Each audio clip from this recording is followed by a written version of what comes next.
Hello students, welcome to core classes. Students, आज हम part 3 assignment BCSCT 131 assignment का part 3 लेकर आए हैं, जिसमें हम रिज्यूम कर रहे हैं पार्ट सेकंड को with question number 7। Calculate the latest energy in kilojoule per mole for zinc oxide crystal using electrostatic model and using Born Haber cycle. Compare both answers. सबसे पहले we will apply electrostatic model. तो उसके according हमें सबसे पहले constant value चाहिए होगा ए। उसका कांस्टेंट वैल्यू हमेशा रहता है 1.6411। Inter nuclear distance that is a 199 picometer है। Born constant n is equal to 8। Atomic number zinc और एटॉमिक नंबर ऑक्सीजन का चाहिए होगा। Lattice energy using electrostatic model, हमारे पास एक फॉर्मूला है U is equal to -1.389 into 10⁻⁻4। A Z positive negative, atomic number positive ion का और नेगेटिव आयन का अपॉन ए इंटू n-n(1/n). ये जो भी वैल्यू आएगी वो एनर्जी का वैल्यू है, that is why its unit is kilojoule per मोल। तो 1.389 का वैल्यू अब हमने सब्स्टिट्यूट किया और ए का वैल्यू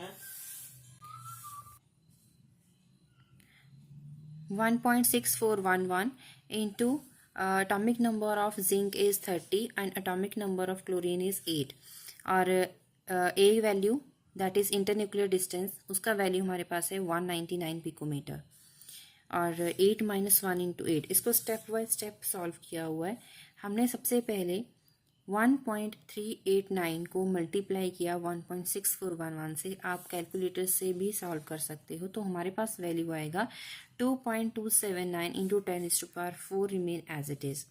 यहाँ पे इन दोनों को मल्टीप्लाई करके आया हमारे पास 240। ये 199 एज इट इज रहा। 8 - 1 7/8। इसके बाद हमने क्या किया, 8 और 240 का कटिंग किया 30, बाकी कुछ भी चेंजेस नहीं है। उसके बाद 30 × 7 210, बाकी उसमें कुछ भी चेंज नहीं। इसके बाद हमने 2.279 को मल्टीप्लाई किया 210 के साथ और हमारे पास वैल्यू आया 478.59। इन दोनों वैल्यूज को डिवाइड करने पर हमारे पास आया -2.405 × 10⁻⁴ किलोजूल पर मोल। सो ये एनर्जी का वैल्यू है इन टर्म्स ऑफ। अब हम करेंगे इन इलेक्ट्रोस्टैटिक एनर्जी मॉडल करने के बाद हम करेंगे बोर्न-हेबर साइकिल। उसके लिए सबसे पहले हम क्या करेंगे, जिंक का ऑक्सीडेशन, जिंक ऑक्साइड, ये एक जनरल इक्वेशन है। सबसे पहले जो जिंक है वो सॉलिड फॉर्म से कन्वर्ट होगा डायरेक्टली गैशियस फॉर्म में। उसको बोलते हैं हीट ऑफ सब्लिमेशन, क्योंकि ये सब्लिमेशन प्रोसेस है। उसके बाद इसका आयोनाइजेशन होगा, तो इसकी आयोनाइजेशन एनर्जी का वैल्यू हम काउंट करेंगे। और उसके बाद सेकेंड आयोनाइजेशन एनर्जी का वैल्यू। सिमिलरली हम नेगेटिव पार्ट के साथ, ऑक्सीजन के साथ, सबसे पहले उसको एटॉमिक में एटम में चेंज करेंगे और इसका डिसोसिएशन होगा और उसके बाद इसका एनाइन बनाएंगे और उसके बाद डायनाइन बनेगा। तो ये जो इक्वेशंस हैं जितनी भी हमने अभी डिस्कस करी हैं उसको हम स्टेप बाय स्टेप लिखेंगे। देखिए, सबसे पहले सब्लिमेशन हुआ। सब्लिमेशन में हीट क्या यूज़ हुआ, हीट ऑफ सब्लिमेशन, जिसका सिंबल क्या है ΔHS, उसका वैल्यू पॉजिटिव में है। उसके बाद इसका बनेगा केटाइन। केटाइन बनेगा तो 1 इलेक्ट्रॉन के साथ वो आयोनाइजेशन एनर्जी होगा जिंक का और उसका वैल्यू है। और उसके बाद फॉर्मेशन होगा जिंक 2 पॉजिटिव का। इसके बाद सिमिलरली डिसोसिएशन होगा मॉलिक्यूलर ऑक्सीजन का एटॉमिक में, एटॉमिक ऑक्सीजन में। इसीलिए ये हाफ होने की वजह से हम डिसोसिएशन एनर्जी का भी हाफ करेंगे और उसकी वैल्यू का भी हाफ करेंगे। Formation of oxygen ion electron affinity है और formation of oxygen to di anion, it is also electron affinity of mono anion. Formation क्या हुआ, अभी हम ओवरऑल रिएक्शन लिखेंगे तो हमारे पास क्या आएगा 350.5। ये ऑलरेडी हमारे पास है, लेकिन हमें फाइंड क्या करना है, लेटेस्ट एनर्जी फाइंड करना है। तो इसके लिए हमने क्या किया, फॉर्मेशन ऑफ एनर्जी जो ΔHF है उसका जो वैल्यू है वो किसके इक्वल होगा, सम ऑफ ऑल एनर्जी वैल्यूज। तो हमें यहाँ पे क्या निकालना है, लेटिस एनर्जी। तो ये लेफ्ट हैंड साइड पे जाएगा और ये वैल्यू, बाकी सारी वैल्यू चली जाएगी लेफ्ट हैंड साइड पे। और delta H L remain on other side. तो यहाँ पे सिर्फ वैल्यू सब्स्टिट्यूट की है, सॉल्व कैसे किया है वो भी आपको दिखाते हैं। यहाँ पे कुछ भी चेंजेस नहीं है, यहाँ तक आप देख रहे हो। और यहाँ पे देखिए सिर्फ प्लस माइनस माइनस है, तो यहाँ पे माइनस किया है। उसके बाद इन सारी टर्म्स को हमने प्लस किया है, इनको प्लस कर किया, फिर इन दोनों को प्लस किया, 265.25 आंसर आया। उसके बाद हमने क्या किया है, दोनों टर्म्स को ऐड किया, फिर सब्ट्रैक्ट किया, फिर में माइनस माइनस प्लस किया, और उसके बाद देखिए नेगेटिव साइन में आंसर आया। अप्रॉक्सीमेट इसका value 2.605 into 10⁻³ kilo joule per mole आएगा।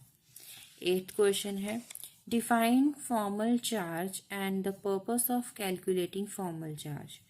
डेफिनेशन क्या है, it is defined as the charge on an atom in a molecule would appear to have if the electrons are counted in a particular way. इसके लिए एक formula रहता है, उसका formula क्या है, formal charge is equals to, सबसे पहले फॉर्मल चार्ज निकालने के लिए जिस भी एटम का हमें फॉर्मल चार्ज निकालना है, हम उस एटम के number of valence electron count करेंगे। उसके बाद बॉन्डिंग इलेक्ट्रॉन्स कितने हैं वो काउंट करेंगे। अगर बॉन्ड पेयर 1 होगा तो हम उसके इलेक्ट्रॉन्स कितने लगाएंगे, 2। नंबर ऑफ अनशेयर्ड इलेक्ट्रॉन, जो बॉन्ड नहीं बना रहे हैं, लोन पेयर है, वो काउंट करेंगे। और उसके बाद हम वैल्यू सब्स्टिट्यूट करके फॉर्मल चार्ज एक पर्टिकुलर एटम का फाइंड कर सकते हैं। इसके बाद है purpose of calculating formal charge. Formal charge calculate करना ही क्यों है, इसका सिग्निफिकेंस क्या है। Lewis structure depict the distribution of valence electron in a molecule और ion. For some molecular ion, it may be possible to write more than one Lewis structure. कभी कभी ऐसा होता है, एक पर्टिकुलर एटम के लिए more than one Lewis structure create किए जा सकते हैं। तो वो करने के लिए, उसको कॉम्पनसेट करने के लिए हमें ये फॉर्मल चार्ज फाइंड आउट करना इम्पॉर्टेंट रहता है। Each of which is consistent with the octet rule. In order to write the preferred structure, we can make use of formal charge. The concept of formal charge is based on following assumptions. All bonding electrons are shared equally between the bonded atom, irrespective of their electronegativity. जब हम formal charge count करते हैं तो हम ये consider करके चलते हैं कि जो bond electrons हैं वो bond equally share कर रहे हैं, चाहे उनके अंदर दोनों एटम्स में इलेक्ट्रोनेगेटिविटी का डिफरेंस होगा, फिर भी जो इलेक्ट्रॉन्स शेयरिंग है वो इक्वल हो रही है। Lone pair on the atom belong exclusively to it. Sum of formal charges on all atom equal to actual charge. अगर हमें एक स्पीशी का एक्चुअल चार्ज निकालना है तो उसके जितने भी एटम्स हैं सभी के फॉर्मल चार्ज का एडिशन करेंगे तो हमारे पास आंसर सेम आएगा। And formal charge can be 0 for an ion and it is equals to the charge on the ion. Next question. Find out the formal charge of ammonia and ammonium ion. Ammonia का पहले nitrogen का हम क्या करेंगे, formal charge करने के लिए nitrogen का सबसे पहले कॉन्फ़िगरेशन लिखेंगे। एटॉमिक नंबर 7 है तो इसका कॉन्फ़िगरेशन हो जाएगा 1s2 2s2 2p3। नाइट्रोजन के ऊपर चार्ज कितना रहेगा, यहाँ पे देखिए -3 रहेगा, क्योंकि इसका ऑर्बिटल कंप्लीट करने के लिए 3 इलेक्ट्रॉन रिक्वायर्ड है। एक नाइट्रोजन के लिए, 1 नाइट्रोजन एटम के लिए अगर -3 चार्ज है तो हाइड्रोजन एटम उसके साथ कितने अटैच हैं, 3, तो उसके लिए कितना रहेगा 1 × 3। यहाँ पे देखिए एक ही नाइट्रोजन एटम यहाँ पे है अमोनिया के अंदर, इसलिए हम उसको 1 से मल्टीप्लाई कर रहे हैं। बट हाइड्रोजन एटम का जो चार्ज है +1 रहता है, बट हाइड्रोजन एटम है कितने, 3, तो 3 से मल्टीप्लाई करना पड़ेगा। तो टोटल चार्ज क्या हो जाएगा, addition of the formal charge of atom, -3 + 3 = 0। Formal charge, ammonia का फॉर्मल चार्ज करने के लिए हम फॉर्मूला अप्लाई करेंगे। Formal charge is equal to valence electron minus total number of bonding electrons and total number of non bonding electrons. तो structure हमारे पास क्या आएगा, ये स्ट्रक्चर है, N is surrounding by nitrogen atom is surrounded by 3 bonded hydrogen atoms and it has one pair of lone pair of electrons. और वो bond में शेयरिंग नहीं करता है इसलिए वो लोन पेयर की फॉर्म में सिचुएटेड रहता है. नंबर ऑफ वैलेंस इलेक्ट्रॉन 5 है और नॉन बॉन्डिंग इलेक्ट्रॉन्स कितने हैं? 2 आप देख रहे हो, 2 इलेक्ट्रॉन्स हैं. बॉन्डिंग इलेक्ट्रॉन्स कितने हैं? देखिए यहाँ पे 1 2 3 बॉन्ड है. ये बॉन्ड कैसे बना है? 1 इलेक्ट्रॉन से. तो टोटल इलेक्ट्रॉन्स कितने हो जाएंगे? 3 इंटू 2 1 2 3 4 5 6. तो यहाँ पे 6 इलेक्ट्रॉन्स. तो फॉर्मूले में वैल्यू सब्स्टिट्यूट किया. 6/2 इज 3 माइनस माइनस प्लस और -5 माइनस 5 इज इक्वल्स टू 0. तो फॉर्मल चार्ज क्या रहेगा? 0. अब अमोनियम आयन की टर्न है. अमोनियम आयन का फाइंड आउट करने के लिए हम क्या करेंगे? Number of valence electron in hydrogen, number of non bonding electron count करेंगे और बॉन्डिंग वैसे ही वैल्यू सब्स्टिट्यूट करेंगे तो हमारे पास अमोनियम आयन के लिए भी हम फाइंड कर सकते हैं. इसके बाद इन लास्ट स्टेप नाइट्रोजन का फॉर्मल चार्ज है 0 प्लस 3 हाइड्रोजन एटम है इसलिए 3 से मल्टीप्लाई करने के बाद हाइड्रोजन का फॉर्मल चार्ज है 0. तो टोटल आंसर हमारे पास 0 आएगा. अमोनियम आयन का फाइंड करने के लिए फॉर्मूला सेम रहेगा बट यहाँ पे स्ट्रक्चर आप देख सकते हैं. यहाँ पे लोन पेयर ऑफ इलेक्ट्रॉन नहीं है तो बॉन्डिंग वैलेंस इलेक्ट्रॉन तो सेम रहेंगे. 2,5 है तो यहाँ पे देखिए 5 लिखेंगे.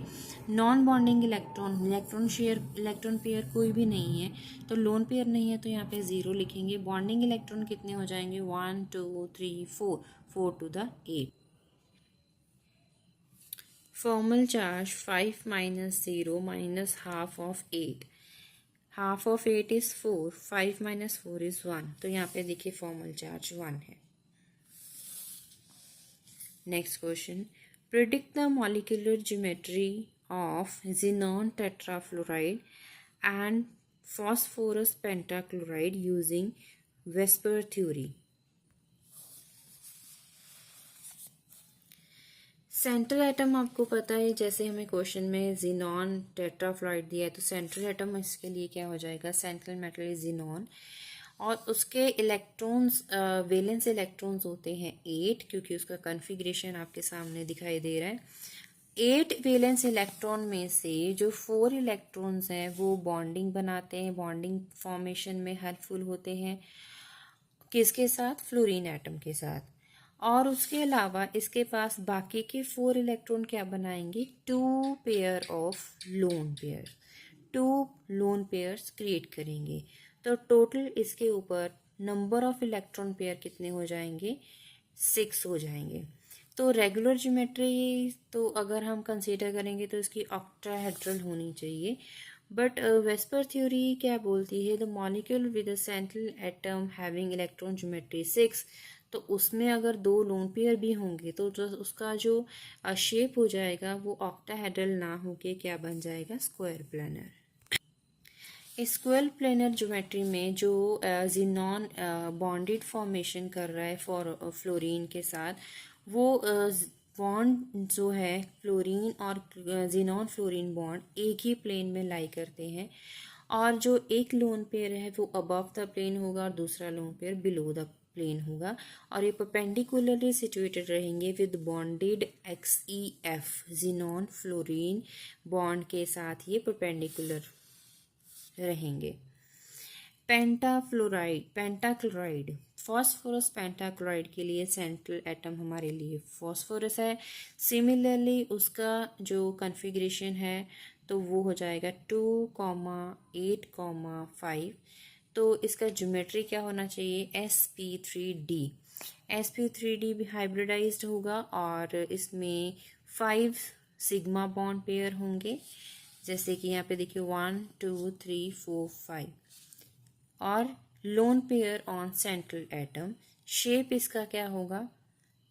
5 है तो ट्राइगोनल बाइपिरामिडल होगा. बॉन्ड एंगल ट्राइगोनल बाइपिरामिडल का होता है 120. तो इसमें जो 3 आप देख रहे हो ये डैश लाइन में जो 3 क्लोरीन एटम्स हैं these are in the equatorial position axial position और ये जो आपको दिखाई दे रहा है आपको अबव द प्लेन और बिलो द प्लेन जो बोथ क्लोरीन एटम है they are in the equatorial position, axial position और equatorial position. 3 bonds are arranged in an equatorial position आप देख रहे हैं, और 2 बॉन्ड्स जो बना रहे हैं वो क्या है, एक्सियल है, परपेंडिकुलर टू इक्वाटोरियल बॉन्ड है।